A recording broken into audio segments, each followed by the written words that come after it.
so amazing, and I would play it again and again and again and again. Yearning, tension, building, and them just staring at each other for really, really long, copious amounts of time.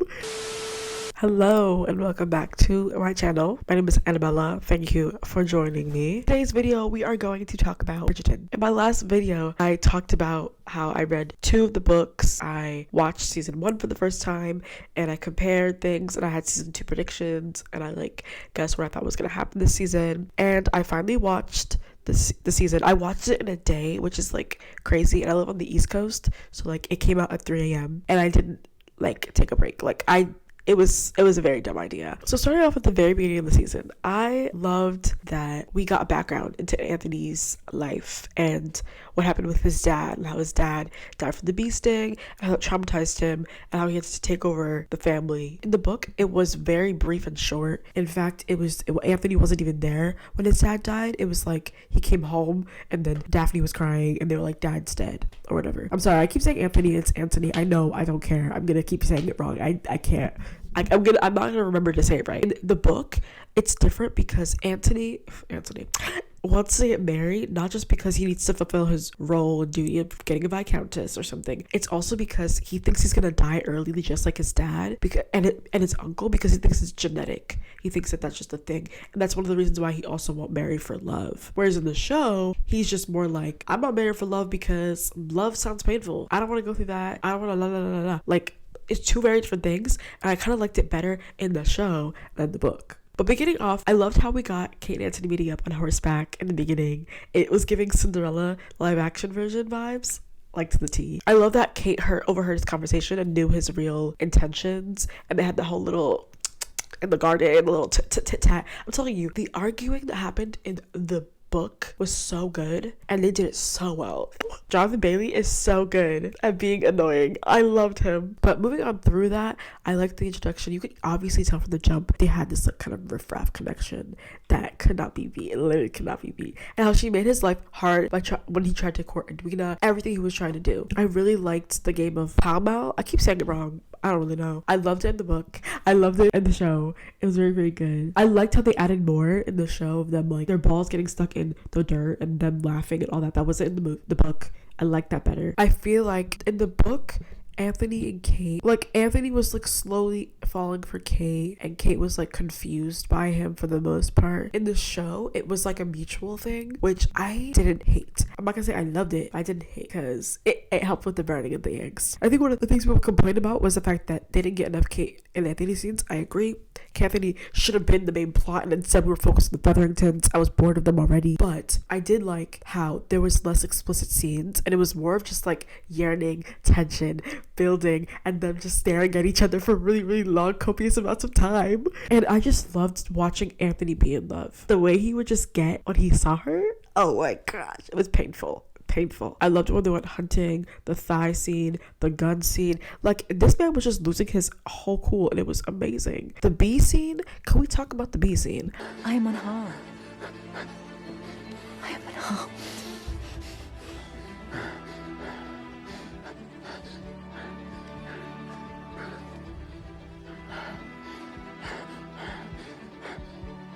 This is not how it went in the book. In the book, Kate gets stung by a bee. Anthony freaks out, tries to suck the venom from her chest of the bee sting, and then they get caught in a compromising situation by the mamas of whatever. That's how they're forced to get engaged and to marry. Okay, that did not happen in the show, which I'm kind of glad, because it was more of them falling in love with each other rather than them being forced to get married. I liked that aspect, and it was less weird.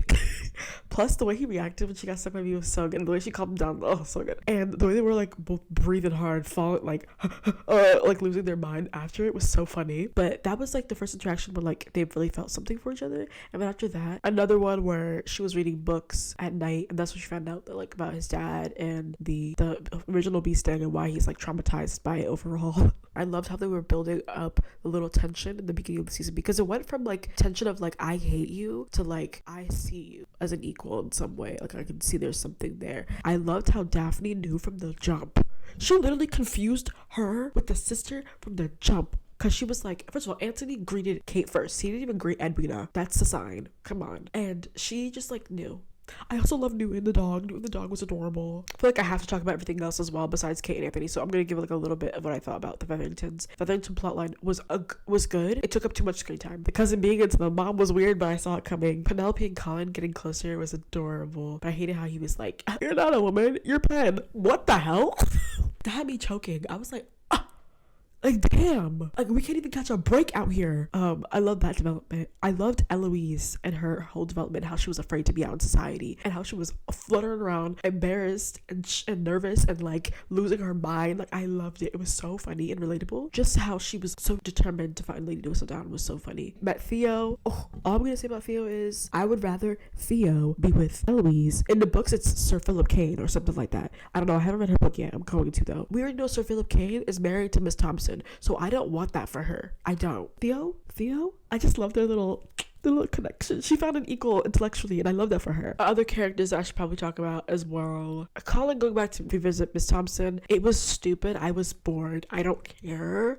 But I feel like it needed to happen so that he could really get over it. Like, please move on. Penelope and her whole thing about like literally using the papers to like kind of antagonize Eloise to save her was very much selfish, and like it wasn't good. I didn't like that she did that. But I'm still a stan because Penelope's so smart and I like love her. Eloise finding out about Penelope being Lady Featherington did not happen like that in the books.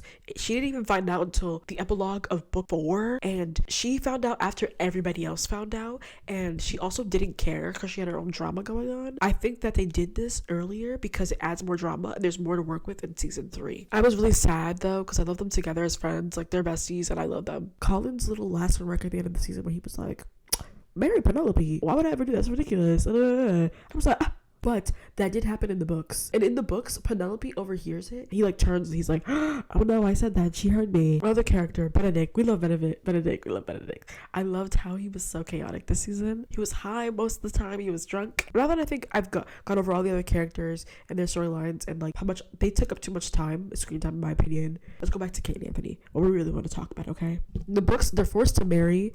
And Edwina is happy for Kate because she was already into some other guy who was a scholar, okay? She didn't have feelings for the Viscount, for Anthony. She didn't even care. She was like, "Y'all getting married, great," as a supportive sister, right? In the show, they made it into a love triangle. I hated that. I was like, guys.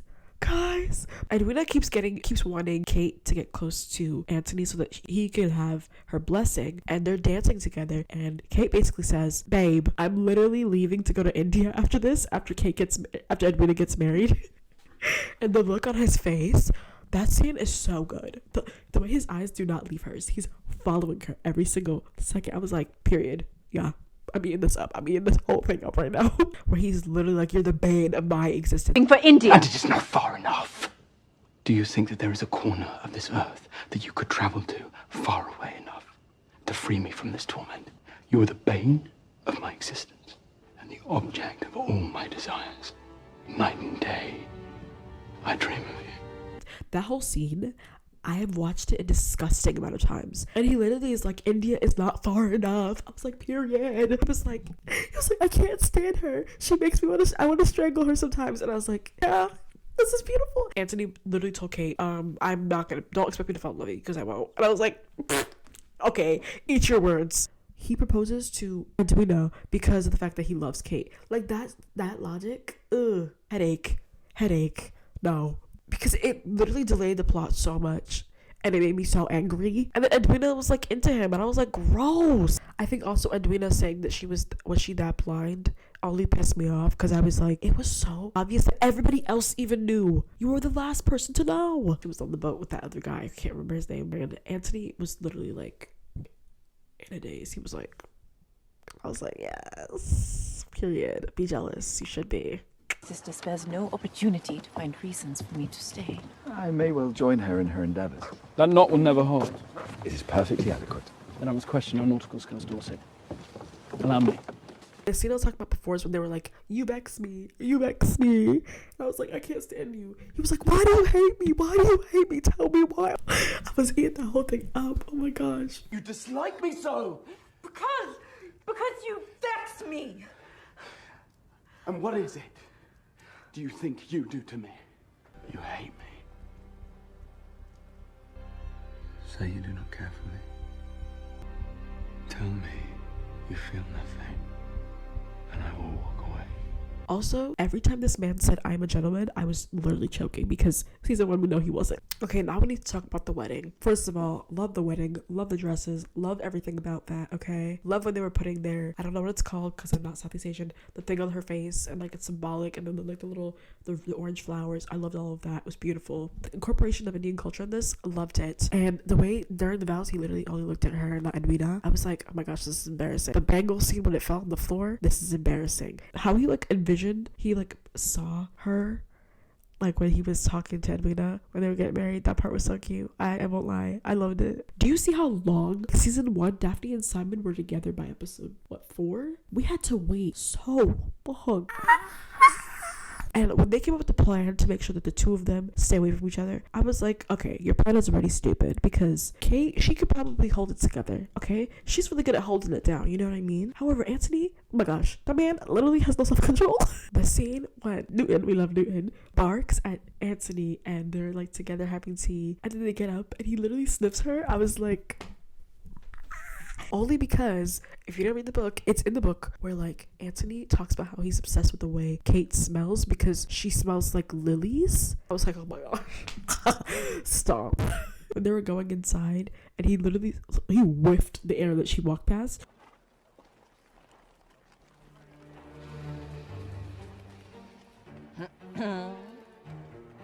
I was like, you're literally down bad. You're sick for that. Lady Danbury's look when she saw that, she was like, excuse me? I was like, period. So when he showed up to their ball and they were dancing, he was like, Hyacinth, come down here. And then they were dancing. I was like, oh. I loved every moment of it, okay? At the end of episode 7, okay? They're outside. If you don't know what I'm talking about, bestie, go back and watch it. And they have the whole conversation and he's like, I'm always thinking of you. I'm always about your every bated breath, I forget the line, but it's so good. Except with you. Wanting to run away with you. Of acting on the most impure, forbidden desires. No matter how much I must remind myself. I'm a gentleman and you are a lady of that scent. Go inside. Oh, I was like, anyway, we already know what happens after that scene. I was weirded about the fact that they did that while the family was inside and they did it outside. Like, does this not seem weird to y'all? And then from there, Kate goes on a horse ride and it's raining. Anthony goes after her. He's all like, Kate, let's talk. I was like, why is she running from him? Literally, she falls and hits her head on a rock. And I was like, she's dead. That never happened in the books, by the way. In the books, she was on a carriage ride with Edwina. They like crashed and the carriage flipped over or something. And Anthony came, found out he lost his freaking mind, pulled her out of the wreckage. She was still fine though. This one was better because she went into a whole coma for a week. Finally, Edwina's like, maybe I shouldn't have been as mean as my sister. She's basically dying. And I was like, I don't really care about your relationship anymore. And then the scene when Violet comes in and she's literally like, she's awake. And he's like, oh, he's like crying. Oh, I'm so sick for this. And then she basically says, I'm leaving, going back to India. They dance and it's literally the most beautiful thing ever. There's a scene outside where there's fireworks. He basically confesses, he's like, I love you. I literally will humble myself before you. I can't. You must feel it because I do. I love you. You do not have to say anything. I do not think there is anything else to say than that I love you too. I know I am imperfect, but I will humble myself before you because I cannot imagine my life without you, and that is why I wish to marry you. You do know there'll never be a day where you do not vex me. Is that a promise, kanthony? And then they finally got together and I was like, you guys can finally be happy. Why they skipped all of that, them being happy together, and not showed it to us who have been waiting this entire season for them to be happy together, are wrong for that. Did you return upstairs? And admit defeat? Never. Overall thoughts, this season was better than the book because the book kind of lulled at the end and got boring. Kate and Anthony's chemistry, everything that was happening with them was better. Love triangle, hated it. There's also a thing where she's afraid of storms in the book and it's a really big part of the book. I loved it in the book. They didn't include it in the show. They better put more of them in season 3. I just need to see them. They didn't give us enough. That's one of my complaints. They didn't give us enough of them. I hope you guys, I want to know what you guys think. Like, do you disagree or agree with what I'm saying? Who did you hate Edwina as much as I did? Were you mad about certain things? And if you read the books, if you were a book reader, what did you like that they changed? What did you like that they didn't change? And what do you think was better? Thank you guys for watching. Follow me on TikTok, Instagram, Twitter at Annabella.Bastine. So especially TikTok, you should definitely follow me on TikTok. Thank you for watching. Bye. Sometimes. Always? Not always. No. Sometimes. That means sometimes.